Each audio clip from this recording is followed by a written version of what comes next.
नमस्कार दोस्तों, स्वागत है आपका हिंदी स्टेनो डिक्टेशन चैनल पर।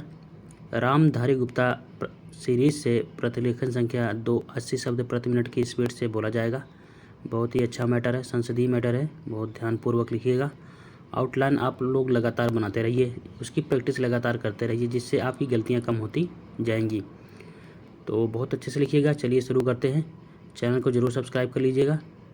डिक्टेशन शुरू होगी 5 सेकंड में।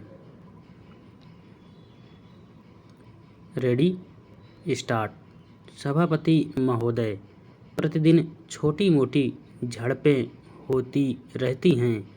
हमारी फौजें बड़े उत्साह से उनके मुकाबले में खड़ी हैं। उनके हौसले बहुत ऊंचे हैं, लेकिन हमारी सरकार का भी यह कर्तव्य है कि उनके हौसले को कभी गिरने न दें। उन्हें हर तरह की सुविधा प्रदान की जाए, जिससे उनका आत्मविश्वास बढ़े। मैं मंत्री महोदय से अनुरोध करूंगा कि सरकार अपनी नीतियों के प्रचार का काम ठीक प्रकार से अपनी फौजों से करे। उनको अच्छे अच्छे हथियार दे। अनुसूचित जातियों और अनुसूचित जनजातियों के आयुक्त ने जो अपना प्रतिवेदन प्रस्तुत किया है, उस प्रतिवेदन को देखने से यह प्रतीत होता है कि इसको तैयार करने में उन्होंने बहुत परिश्रम से कार्य किया है। इसके लिए मैं उनको और उनके सहयोगियों को धन्यवाद देता हूं, परंतु साथ ही साथ इस प्रतिवेदन के संबंध में कुछ आवश्यक निवेदन भी करना चाहता हूं। पहली बात तो यह है कि इस प्रतिवेदन को देखने से ऐसा प्रतीत होता है कि इन कार्यों के लिए जिस धन का उपयोग होता है, वह 3 साधनों से उपलब्ध होता है: केंद्र सरकार द्वारा, राज्य सरकारों द्वारा और कुछ गैर सरकारी संस्थाओं द्वारा।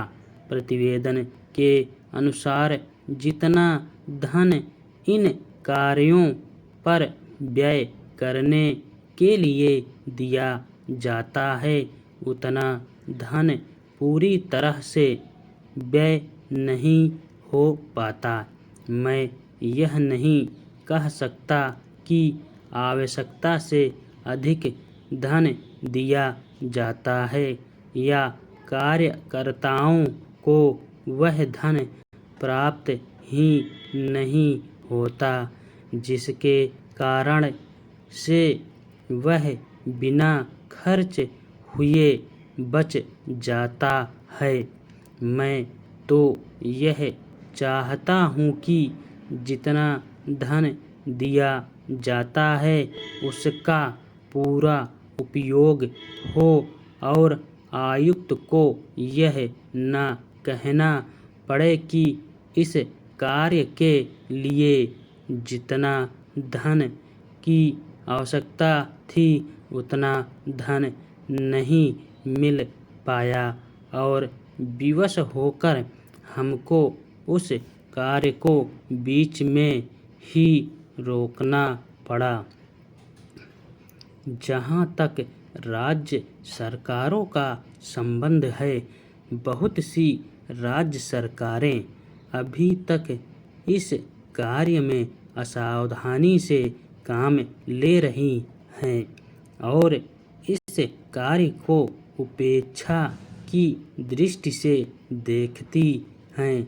आयुक्त ने इस बात की शिकायत की है कि बहुत सी राज्य सरकारों ने अनेक पत्र भेजने के बाद भी अभी तक अपनी रिपोर्ट नहीं भेजी है। मैं चाहता हूं कि सरकार इस तरफ निष्ठापूर्वक ध्यान दे।